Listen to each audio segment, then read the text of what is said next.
식사량 조절 1. 식사량을 과도하게 줄이는 것. 식사량을 과도하게 줄인다고 할 때의 기준은 개인차가 있지만 보편적으로는 기초대사량 이하의 칼로리를 섭취하거나 평소 식사량의 절반 이하로 줄여 섭취하는 것으로 정의할 수 있다. 식사량을 과도하게 줄이면 몸에서 체지방과 체수분, 근육체 단백질이 함께 빠져나가 체력이 급격히 저하될 뿐만 아니라 요요 현상, 폭식증 등의 부작용을 일으킬 수 있으므로 식사량은 서서히 줄여나가는 것이 바람직하다. 식사량을 과도하게 줄일 때 생기는 주요 부작용은 다음과 같다. 1. 요요 현상. 요요 현상이란 다이어트로 체중이 감소했다가 다시 원래 체중으로 급격히 돌아가거나 원래 체중 이상으로 증가하는 현상이다. 식사량을 급격히 줄이면 신체는 줄어든 식사량에 맞추어 대사 속도가 느려지고 이로 인해 기초대사량도 낮아지게 된다. 이때 줄어든 식사량을 유지하지 못하고 이전 수준만큼 먹게 되면 기초대사량이 낮아진 상태이므로 같은 양을 먹어도 급격히 살이 찌게 된다.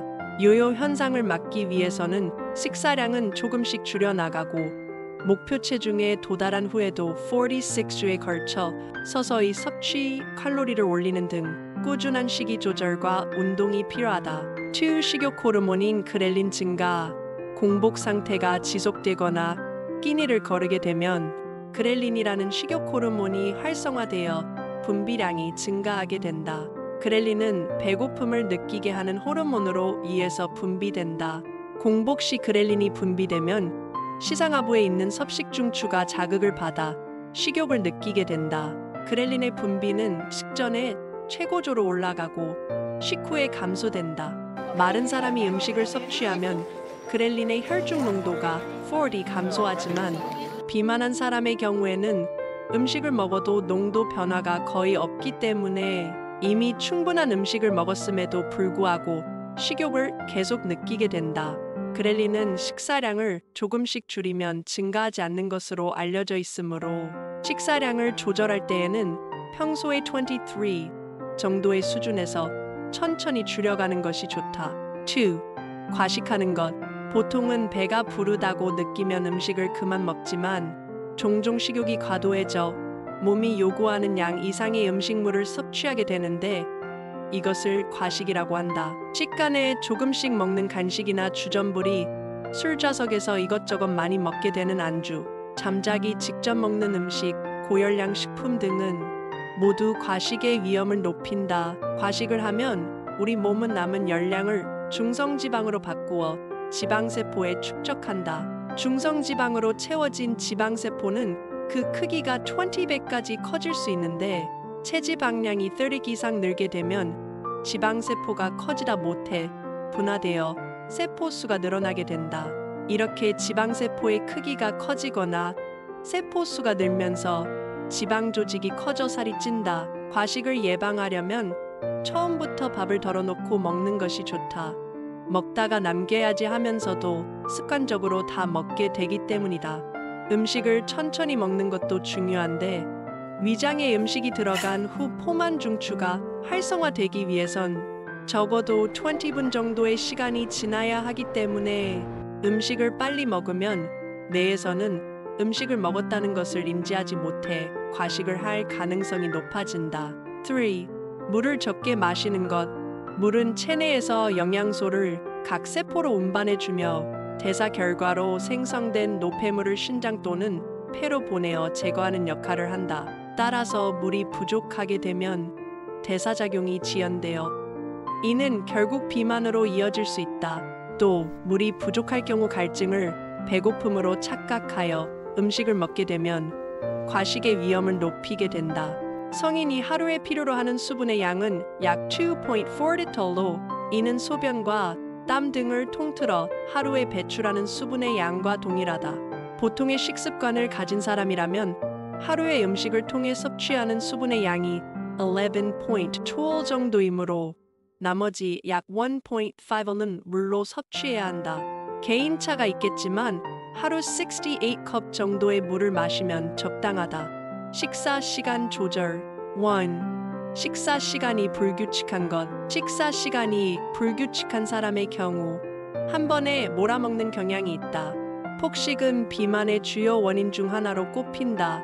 폭식이 습관화되면 몸에서는 음식이 부족할 때를 대비해 남은 열량을 체지방으로 저장해 두려는 경향이 생기므로 정상 체중에서도 체지방률이 상대적으로 높은 마른 비만이 되기 쉽다. 마른 비만은 팔, 다리는 가는 반면 복부 내장 사이사이에 지방이 축적되어 있는 것이 특징이다. 내장 주위에 쌓인 지방은 쉽게 분해되어 혈액을 타고 흘러 혈중 콜레스테롤, 중성지방의 수치를 높일 뿐만 아니라 인슐린의 분비에도 나쁜 영향을 미쳐 당뇨, 고혈압, 고지혈증 등과 같은 심혈관 질환의 위험을 높인다. 마른 비만인 사람은 겉으로 비만인 사실이 드러나지 않기 때문에 스스로 날씬하고 건강하다고 믿어 건강관리에 소홀한 경우가 많아 더욱 위험할 수 있다. 마른 비만을 정확히 진단하기 위해서는 컴퓨터 단층 촬영 추가 같은 검사가 필요하지만 허리와 엉덩이, 비율 등의 지표를 이용하여 스크리닝하는 것도 도움이 된다.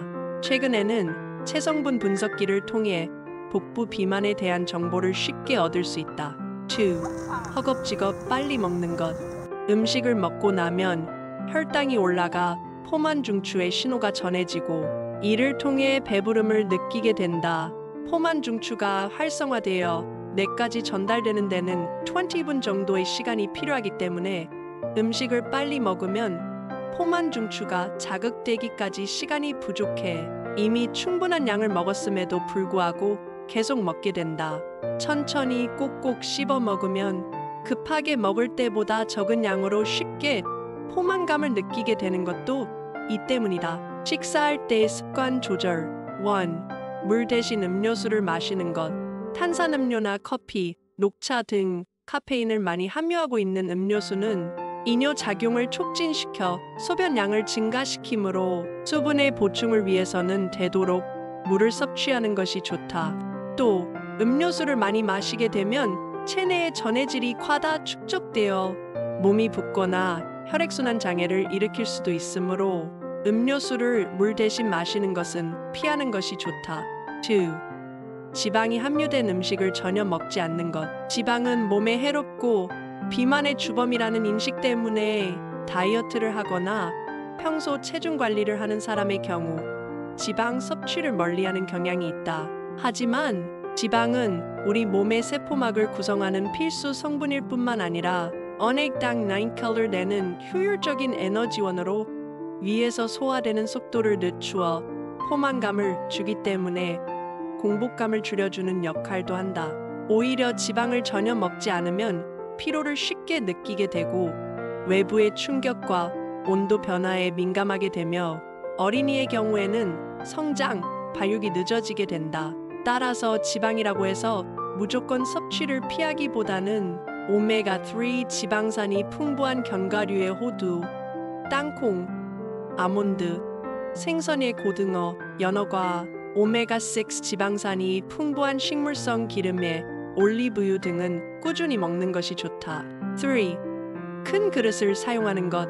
큰 그릇에 음식을 담다 보면 자신도 모르게 적정량 이상의 음식을 담게 되고 결국 그 음식을 다 먹게 되어 과식할 가능성이 높아진다. 식사할 때 처음부터 작은 그릇을 이용하여 음식을 담는 것도 과식을 조절하는 하나의 방법이다. 4. 남은 음식은 모두 먹어야 한다는 생각. 남은 음식을 처리하겠다는 생각으로 다 먹어버리는 습관을 가진 사람이 있다.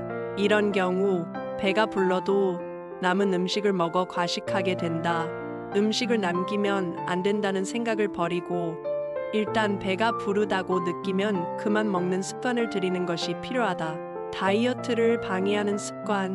1. 인스턴트 음식이나 간식으로 식사를 대신하는 것. 우리 몸에 필요한 에너지는 탄수화물, 단백질, 지방의 3대 영양소를 통해 얻게 되는데 이 3대 영양소를 체내 에너지로 만들기 위해 비타민, 미네랄과 같은 미량 영양소가 사용된다. 따라서 미량 영양소를 골고루 섭취하는 것은 프리데 영양소를 섭취하는 것 못지않게 중요하다. 그러나 인스턴트 음식이나 간식에는 미량 영양소가 상대적으로 부족하거나 거의 없기 때문에 영양소의 균형이 깨져 체내에 필요한 에너지를 정상적으로 만들어내기 어렵다. 영양 불균형은 만성 피로뿐만 아니라 당뇨를 비롯한 대사 증후군에도 영향을 미치게 된다. 2. 야식을 자주 먹는 것. 낮과 밤의 경계가 없어지는 잘못된 생활 습관으로 늦은 시간에 야식을 먹는 사람들이 늘고 있다. 하지만 야식은 우리 몸에 지방을 쌓이게 하는 지름길이다. 우리 몸은 낮 동안에는 교감신경이 활발하게 작용하여 에너지를 소비하지만 밤에는 부교감신경의 작용으로 에너지를 축적하기 때문이다. 야식 메뉴 자체가 고칼로리 음식인 경우가 많은 것 또한 문제가 된다. 치킨, 피자, 족발, 보쌈 등 대표적인 야식 메뉴를 살펴보면 적게는 300칼에서 많게는 1000칼까지 높은 열량을 낸다. 더군다나 밤새 소화되지 않은 음식은 속을 더부룩하게 하여 숙면에 방해가 될 뿐만 아니라 다음날 식사에도 영향을 미치기 때문에 야식을 먹는 것은 반드시 고쳐야 할 식습관이다. 야식을 자주 먹는 습관은 다양한 질병의 발생 위험을 높이며 야식으로 인한 과식, 과다한 열량 섭취는 비만의 원인이 된다. 숙면을 취하지 못함으로 인한 체내의 해독 작용과 정화 작용의 저하로 위장의 소화력이 떨어지고 배변 장애가 일어날 뿐 아니라 면역력도 떨어지게 된다. 3. 아침 식사를 거르는 것. 배도 안 고픈데 뭐 하러 귀찮게 아침을 찾아 먹어. 속이 더부룩해 아침을 못 먹겠다 고 말하는 사람이 적지 않다. 하지만 건강을 생각한다면 아침은 규칙적으로 챙겨 먹는 것이 좋다. 두뇌 회전에 필요한 포도당은 식사 후 12시간이 지나면 고갈되기 때문에 아침 식사를 거르면 오전 내내 집중력과 사고력이 떨어지게 된다. 또한 아침을 거를 경우 하루 동안 필요한 영양분을 충분히 섭취하지 못할 수 있다. 아침에 먹지 못한 양을 점심, 저녁에 한꺼번에 몰아서 먹으면 된다고 착각하기 쉽지만 비타민과 같은 미량 영양소는 한 번에 많이 섭취할 경우 흡수율이 떨어지기 때문에 매 끼니 때 나누어 먹는 것과 같다고 보기 어렵다. 아침을 거르면 점심이나 저녁에 폭식할 가능성이 높아진다는 것도 문제다. 불규칙한 식습관으로 기초대사량이 저하되어 몸에서 사용하는 에너지가 줄어들면서 사용하고 남은 에너지는 지방의 형태로 체내에 저장된다. 시간에 쫓긴다면 미숫가루나 시리얼 등 간단히 먹을 수 있는 식품을 마련하여 아침을 거르지 않고 먹는 습관을 들이는 것이 좋다. 4. 카페인을 필요 이상 과다 섭취하는 것. 적당량의 카페인 섭취는 피로 회복과 체내 노폐물을 제거하는 데 도움이 된다. 하지만 과다 섭취하게 되면 불안감, 메스꺼움, 수면 장애 등 다양한 부작용을 일으키며 과잉 상태가 지속될 경우 카페인 중독증이 생길 수도 있다. 식품의약품안전청에서 공개한 한국인에게 안전한 하루 카페인 섭취량은 성인의 경우 400eng 이하, 임산부는 300eng 이하, 어린이는 체중 1액당 2.5m 이하이다. 이것을 흔히 마시는 커피의 양으로 환산하면 성인은 하루에 캔 커피 5개를 넘지 않는 것이 좋다. 카페인이 많이 함유된 대표 음식에는 커피, 녹차, 콜라, 코코아, 초콜릿이 있다. 5. 외식을 선호하는 것. 집에서 만드는 음식에 비해 밖에서 사 먹는 음식 대부분이 지방 함유량이 높고 설탕, 소금과 같은 조미료가 많이 사용되기 때문에 자극적인 맛을 가진다. 이는 식욕을 높여 과식을 유발할 뿐만 아니라 자극적인 맛의 중독성으로 인해 점점 더 강한 맛을 찾게 한다. 이러한 식습관의 변화는 비만, 고지혈증, 고혈압, 당뇨병과 같은 각종 성인병의 발생 위험을 높이게 되므로 가급적 외식은 자제하는 것이 좋다. 이미 이런 질병을 갖고 있다면 외식 시 칼로리, 지방, 콜레스테롤, 나트륨과 같은 영양소의 함량을 고려하여 음식을 선택하는 등 각별한 주의를 기울여야 한다.